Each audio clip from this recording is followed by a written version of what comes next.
السلام علیکم ورحمۃ اللہ وبرکاتہ۔ الحمد للہ رب العالمین والعاقبۃ للمتقین والصلاة والسلام علی رسولہ الکریم۔ اعوذ باللہ من الشیطان الرجیم، بسم اللہ الرحمن الرحیم۔ وما من دابۃ الا علی اللہ رزقها۔ محترم حضرات و خواتین، ہم جس عنوان پر آپ سے بات کرنا چاہتے ہیں کہ یہ جو مدارس اور مکتب، امام اور مؤذن، ان کے جو معاش کا مسئلہ ہے، اس کو کیسے حل کیا جائے اور یہ مسئلہ کیوں کھڑا ہے اور اس کے نقصان کیا ہے، ہم تینوں باتیں کریں گے اور یہ پوری دنیا والوں کو اور خاص کر بھارتی مسلمانوں کو یہ پیغام دینا چاہتے ہیں کہ اس پر سنجیدگی سے غور کریں، ورنہ اس کے نقصانات بہت زیادہ ہونے والے ہیں، بلکہ ہو رہے ہیں۔ دیکھیں، پیٹ جو ہے وہ انسان کی پہلی ضرورت ہے۔ جب آدمی بچہ پیدا ہوتا ہے تو سب سے پہلی چیز وہ تلاش کرتا ہے کہ میرا کھانا کہاں ہے۔ تو پتہ یہ چلا کہ پیٹ انسان کی سب سے بنیادی ضرورت ہے۔ جب تک آدمی کا پیٹ نہیں بھرے گا، دنیا کا کوئی کام اچھا نہیں ہو سکتا۔ لہذا یہ جو مسئلہ ہم چھیڑنا چاہتے ہیں، اس کی بنیاد یہ ہے۔ یہ اتنا بڑا مسئلہ کیسے بنا، اس کے پیچھے کن لوگوں کا ہاتھ ہے، یا ہماری ذات خود اس کی وجہ ہے؟ آخر یہ جو چار نام لیے میں نے، مکتب، مدارس، ٹیوشن، مؤذن، امام، ان لوگوں کا یہ مسئلہ کیوں کھڑا ہوا معاش کا؟ پہلے وجہ بتانے سے پہلے ایک بات یہ بھی بتانا چاہتا ہوں کہ اس لائن میں جو لوگ بھی آتے ہیں، ان لوگوں کو چاہیے یہ کہ اپنے آپ کو دوسرے سے موازنہ نہ کریں۔ اگر اس لائن کو اختیار کیا ہے تو پہلے سے مصیبت کے لیے کیا ہے، تیار رہیں، اور جن کے اندر مصیبت جھیلنے کی صلاحیت نہیں ہے، ان کو چاہیے کہ اس لائن کو نہیں اختیار کریں، کوئی دوسری لائن اختیار کریں اپنے پیٹ کے لیے۔ اس میں پیٹ کی وجہ سے اس کو دریا نہ بنایا جائے۔ یہی وجہ ہے کہ جب ہم دوسروں سے موازنہ کرتے ہیں، کمپیئر کرتے ہیں، تب ہم کو جو ہے سخت تکلیف ہوتی ہے کہ ہم کہاں کھڑے ہیں۔ یہ ایک بات، لیکن اس کا یہ مطلب بھی نہیں ہے کہ جو انسان کی بنیادی ضرورت ہے وہ بھی پوری نہ ہو، تو یقینی بات ہے کہ پرابلم ہوگی۔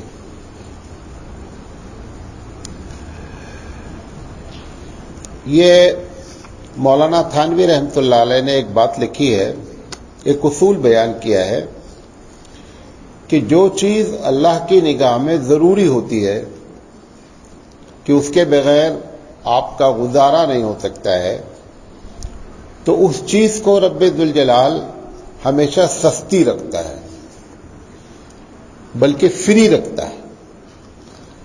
جیسے آپ کی زندگی کے لیے آکسیجن بہت ضروری ہے، وہ ٹوٹل فری ہے۔ اس کے فری ہونے کا یہ مطلب نہیں ہے کہ اس کی ویلیو نہیں ہے۔ ویلیو تو اتنی ہے کہ اگر وہ نہ ملے تو ہم مر جائیں گے۔ اس کے فری ہونے کو یہ نہ سمجھا جائے کہ اس کی قیمت کم ہے۔ تو مولانا علیہ الرحمہ نے پھر آگے لکھا ہے مدارس کے بارے میں کہ جب اللہ تعالیٰ کے رسول اکرم صلی اللہ علیہ وسلم نے یہ بات کہی کہ علم دین کا طلب کرنا ہر مسلمان پر واجب ہے، مشہور حدیث ہے، طلب العلم فریضہ علی کل مسلم وفی بعض روایت فی کل مسلمۃ۔ ہر مسلمان مرد اور عورت پر علم دین کا حاصل کرنا ضروری ہے۔ جب اللہ نے ضروری قرار دیا ہے تو اس کو مہنگا کبھی نہیں ہونے دے گا، اس کو نوٹ کر لیں، کیونکہ اگر یہ مہنگا ہو جائے میتھ کے ٹیوشن کی طریقے سے، اگر قرآن کا ٹیوشن بھی مہنگا ہو جائے تو قیامت میں لوگ یہ کہہ سکتے ہیں، اللہ کے سامنے عذر پیش کر سکتے ہیں، ایکسکیوز کر سکتے ہیں کہ اللہ میں دین کا علم سیکھنا چاہتا تھا لیکن بڑا کاسٹلی ہو گیا ہے، بہت مہنگا ہو گیا تھا، میں بہت غریب تھا، میں ایک دم نہیں سیکھ سکا۔ لہذا یہ پہلے نوٹ کر لیں علماء کرام کہ یہ ہمیشہ دوسرے کے مقابلے میں اللہ تعالیٰ اس کو سستا ہی رکھے گا، کیونکہ ضروری ہے۔ لہذا آپ اپنے آپ کو یہ نہ سمجھیں کہ ہم اگر سستے ہیں تو ہماری قیمت نہیں ہے، یہ نہیں سمجھیں، یہ اللہ کی پالیسی میں سے ایک پالیسی ہے۔ 99% مدارس بھارت میں سب تقریباً فری چلتے ہیں، مطلب طلبہ کو کوئی فیس نہیں دینا پڑتا، بلکہ بہت سے طلبہ کو پڑھتے بھی ہیں اور ان کو اسکالرشپ بھی دی جاتی ہے۔